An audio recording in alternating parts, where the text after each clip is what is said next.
Hello, everybody. Welcome to the Austin and Berm Show. I am Jeremy Birmingham, and this is a reminder that things can change fast in the world of Ohio State football recruiting. On May 13th, I reached out to a quarterback from California because I had heard that the Buckeyes were interested in him. Today, July 3rd, he's committed to Ohio State and now will take on the role of leader in the Buckeyes 2026 recruiting class. That, of course, is Luke Fahey from Mission Viejo, California. We're going to talk to Luke about his process, his decision, and everything that comes with it right now on Talking Stuff. Luke Fahey joins us now on 97.1 The Fan, 10 TV Plus out of Columbus, Ohio. Luke, congratulations. You're an Ohio State Buckeye. How crazy is that to say?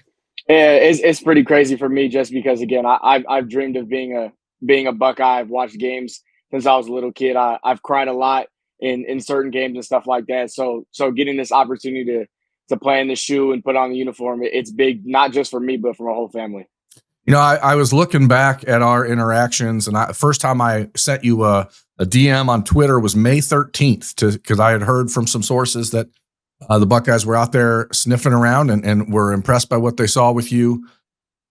Is it nuts to think how much your life has changed in 7 weeks? Yeah, no, definitely, just because, again, this whole process started sophomore year. It was a little late, like early but late for me, but sophomore year, that's kind of where it started. And I prayed for these moments and I prayed for these times. And I definitely at times I thought it wasn't going to come true and stuff like that. And then finally, like later on, a little bit later on, it was kind of hard to believe that when my coach gave me a call and let me know that Coach Hartline was in his office and he wanted to talk to me real quick, that later, literally 7 weeks later, that I'd be in this position where I'm a Buckeye and stuff like that. It's pretty crazy to believe, but I guess that's college football for you. I've been covering Ohio State recruiting for a while, going on 15 years now. I can't remember the last time the Buckeyes brought a player to campus for an official visit that did not have a scholarship offer when he arrived. That's a big risk you took to say, hey, I'm going to make this trip. You held off other opportunities from Indiana, from Oklahoma State, Ole Miss, Stanford. Stanford's a pretty darn good school. You held off those opportunities and said, I need to make this trip to Columbus without any assurances. Why? And how did it feel when you sat down in Coach Day's office and him and Billy Fessler told you, you're our quarterback? Just for me, I just know that this whole recruiting process is completely different for everybody. My process is not the same as anybody else's in the country. So, and just sticking to my principles and my rules that me and my family have grounded in me since I was a kid, and understanding that God has a plan for me and it's completely different than anybody else's. And I just wanted to make sure, just for me, that going and seeing Ohio State, that was a dream of mine, and I was able to make it come true and stuff and it was a lot to me just because, again, I grew up a Buckeye and stuff like that. So it meant a lot to me just to be able to go see it. And I was going to go see it no matter what the circumstances was. And I was going to make a decision after all my OVs and stuff like that. And I was able to go see it last, and I made my decision. But I just think that God has a plan for everybody else, and it's completely different. And say I didn't go on the trip, I wouldn't have met the people that I met on the trip, like Coach Day. I wouldn't be able to sit down with Coach Fessler, all the other recruits that were there. I wouldn't be able to sit down with Julian Sane and stuff like that, and all the other people that I met on the trip. So I just think that I can't, when you're in a position like I am and other recruits, you can't close doors to certain schools and certain people. So just going and be able to see everything was my biggest thing. Let's just go back to whenever this started. You said you grew up an Ohio State Buckeye. Why? How'd that happen for a kid from Mission Viejo, California? Yes, sir. So my dad's parents are originally from Ohio. They actually met in the Ohio State library. That's where they met, and they got married in Ohio. And my dad spent a little bit of time out here in California in his younger childhood days, and then went back to Ohio for a while, and then came back out to California. But it was just that's kind of how I grew up a Buckeye, and kind of my dad instilled it in me at a young age and stuff like that. And I've been watching games ever since. So, at the risk of opening up a whole can of worms, you're out there in Southern California saying you grew up an Ohio State fan. Brady Edmonds, Ohio State's 2027 quarterback commit. His family's all from Ohio. He's a huge Ohio State fan.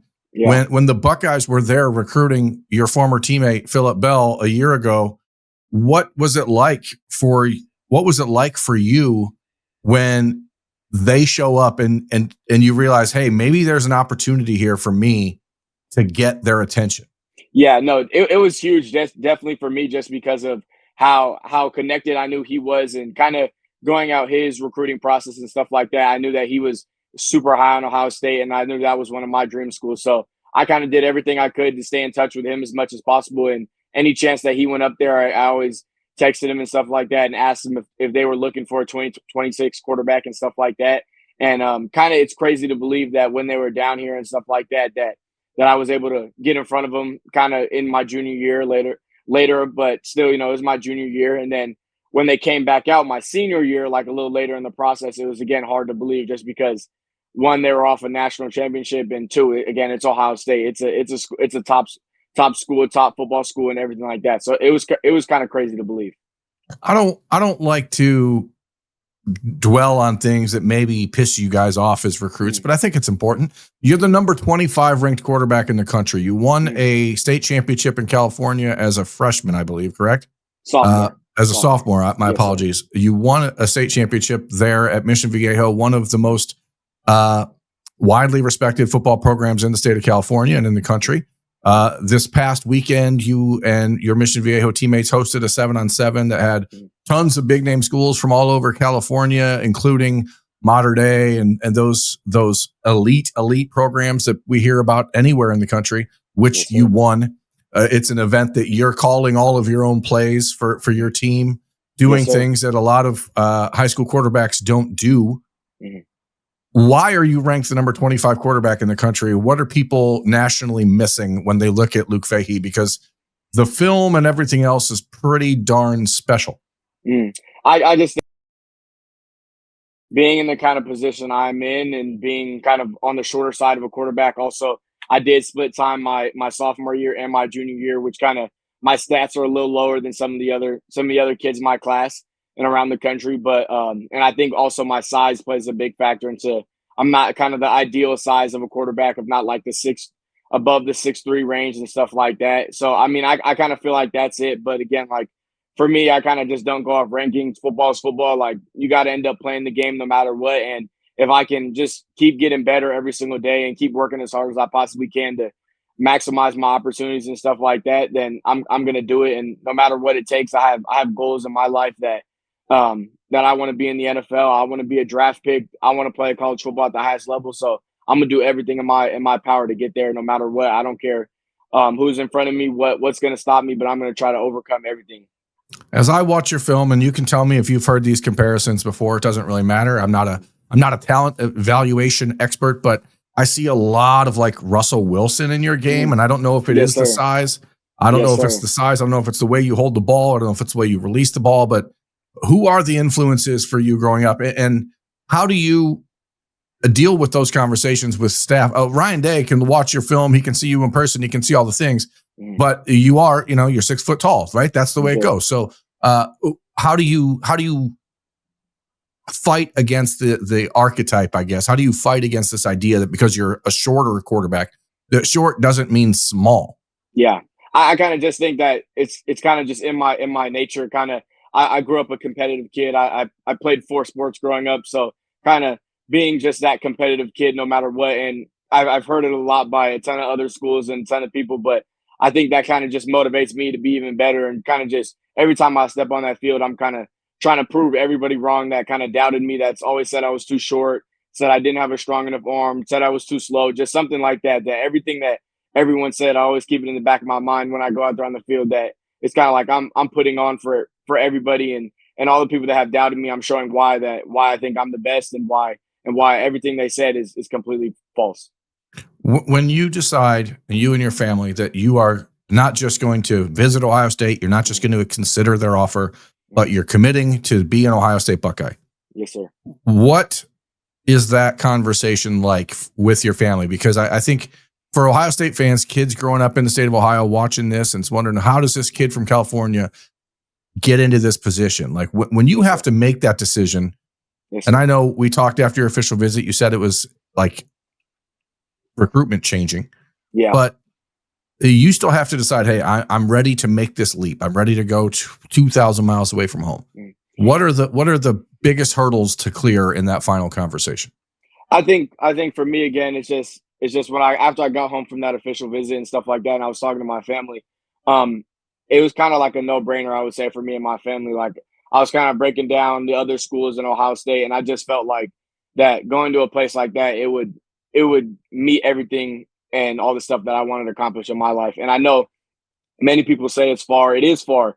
But again, like, my end goal is to be in the NFL. My end goal is to play high college football. And it's kind of like, again, like, I'm willing to do whatever it takes to do that. And again, if that's going across the country, if that's not playing until my junior year, if that's waiting, if that's doing something, if that's whatever it is, I'm kind of in that position where I'm willing to do anything possible to get to my goals and stuff like that. So when I got the opportunity to play, and after I got home with my family and I was able to talk to him, it's kind of a no-brainer for me. I don't know how people could turn down an opportunity like that, to play in front of those fans, to have the support system that Ohio State has with the alums and stuff like that. I mean, it's just a great opportunity for everybody, and I want to take full advantage of that. I am curious, and you're obviously announcing this decision on July 3rd for a special reason. We can talk about that in a moment, but when did you tell the Ohio State staff that you were in, and when did you actually commit to the Buckeyes? I committed to the Buckeyes on Tuesday, June 24th, I believe. It was right before I went to practice. I got on the phone with Coach Fessler, and I let him know. And then I was able to get on the phone with Coach Day on Saturday and officially tell him and everything like that. So it was June 24th. June 24th. And today, July 3rd, you're announcing on this date. Why? Because July 3rd is my mom's birthday. I always planned on doing it and stuff like that. And kind of at first, I thought it was going to be a little bit too soon, and I didn't want to kind of, again, rush into anything. But again, after taking that visit and stuff like that, the time was right, and I feel good now. What happens now? And this is an interesting side note, because you're entering this recruiting class late, right? Mm-hmm. It's July of heading into your senior year. Mm-hmm. As a quarterback, typically there's a desire to be one of the first guys because you're the face. You're the guy that is looked at as the leader of the class. Yes, do you feel that you are still in a position to become that guy? And what does it mean to you to be that guy? What does that entail if you're going to be the leader of this class from here until the time you enroll in January?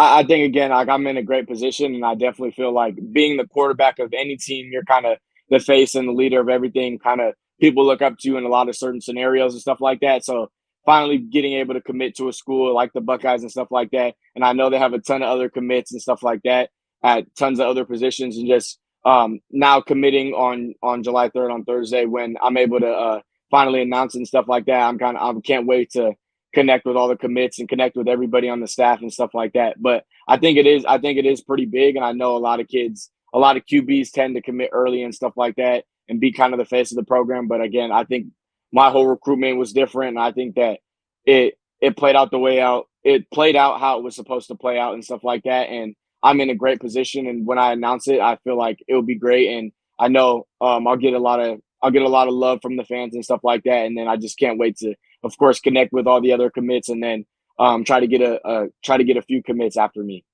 You're commitment number 20 in the class of 2026, and in a strange twist, now 20% of this 2026 recruiting class is living in the state of California. Mm-hmm. With yourself, Chris Henry Jr., Caden Dixon-Wyatt, Kari Wilder. Yeah. I asked this. I had Kari on the show last week, and we were talking about how unusual it is for this California to Ohio State pipeline seems to be taking on a life of its own. Yeah. I know you said you grew up an Ohio State fan, but did you ever really think that this was a possibility? No. Again, I kind of like I remember growing up. I prayed for these times. I remember before going to sleep every single day, I prayed for the opportunity to play at Ohio State. And kind of, again, like I said, like throughout the whole recruiting process, I kind of didn't think it was going to come true a little bit toward the end again, because it was just late and I just wasn't sure what was going to happen. But again, getting that opportunity and finally getting in front of them and stuff like that, and being able to go see the place, it was mind blowing for me. And I feel like there is the California pipeline to Ohio State. I mean, there's a ton of great players in California that I know definitely have the talent and the skill set to go play at Ohio State. And more importantly, a lot of people who have ties to the Midwest, and which is something that cannot really be understated. Like, it does matter because where your family is from, like you do feel a connection to the area, even though maybe you didn't grow up visiting Ohio regularly. Couple other points that I'm interested in hearing your perspective on now that you have committed to Ohio State, now that the season is a month away. What is the value for you, or how do you get better? How does this decision make your senior season easier? I think it just does for me, just because, again, I think making a college decision is very stressful for a lot of kids, not just for myself, but for a lot of kids, just getting that opportunity, again, to pick a school and being in that position. So it is very stressful, and there's a lot of factors that go into making a decision. So kind of now already having the decision done before senior year, it's kind of, there's a lot of weight off my shoulders and stuff like that. I can finally relax. I can finally just enjoy playing football instead of always having that mind of where am I going to go? What school am I going to attend the next year? So, I mean, it does take a lot of stress and off my shoulders, and I'm ready now just to attack senior year with a full mind and stuff like that. And I feel great. And I know that making that decision, it was hard, of course, but it was, I went off my heart and what I thought was best for myself, and my family thought the same way. So I feel really good about it. And it's just a good relief. It's a good thing to have, like, opportunities and stuff like that, but it does get hard, and it was a little stressful at times, especially toward the end. But again, I prayed and stuff like that. I leaned on my faith and stuff like that. So that's kind of what got me through everything like that. And it was stressful again, but I got through it and stuff like that. And now senior years, I feel like it's going to be a breeze for me. Have you ever heard of Jack Tuttle? Because you're now Ohio State fans are going to eventually refer to you as like the reverse Jack Tuttle in some way, because Jack Tuttle is a quarterback who finished up his college career a year ago at Michigan. He started his career at Indiana he's transferred around a few times. But the point is this: in 2017, Ohio State went out to Mission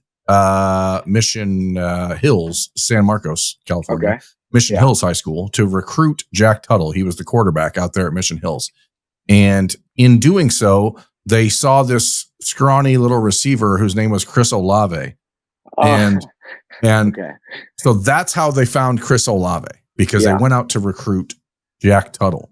And in this instance, I think what you did a year ago and what you put on film with Philip in the last 2 years is probably what helped open the door for you. And it's really cool to see this opportunity come full circle for you. Yes, sir.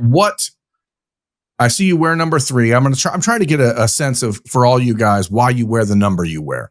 Why do you wear number 3? And what does the number mean to you? And how important is it for you to have an opportunity to earn that once you step on campus? Yeah. So growing up playing football and stuff like that, I wore number 22. It was just because my birthday is March 22nd, and I always kind of grew up wearing 22, and it is what it is. But then I started to get a little bit older and stuff like that. Kind of 22 isn't really a traditional quarterback number, So I can only think of one. It's pretty rare. Yeah, exactly. I can only think of one as well now. But I kind of took after, I think when I was like in the younger stages, I kind of realized like 22 is not a quarterback number, so I switched to 3. And 3 is kind of like my birthday month. And that's kind of why I wear the number 3. And of course, I grew up, my family I was born in that met in Ohio, they moved out to Seattle, and they were huge Seahawks fans and stuff like that. So I grew into the custom of being a Seahawks fan.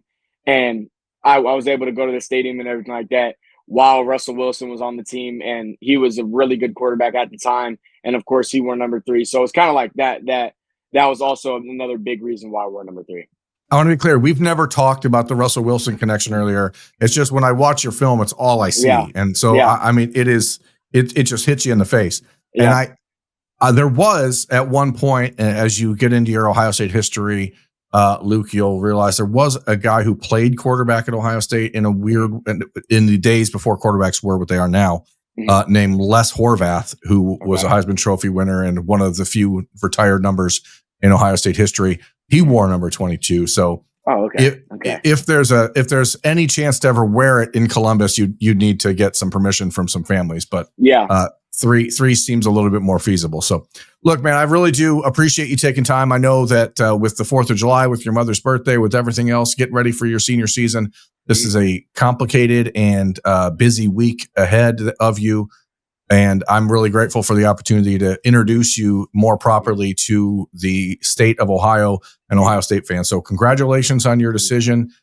We look forward to hearing from you as the season comes along, and I'm sure we'll see you in Columbus for a game at some point soon.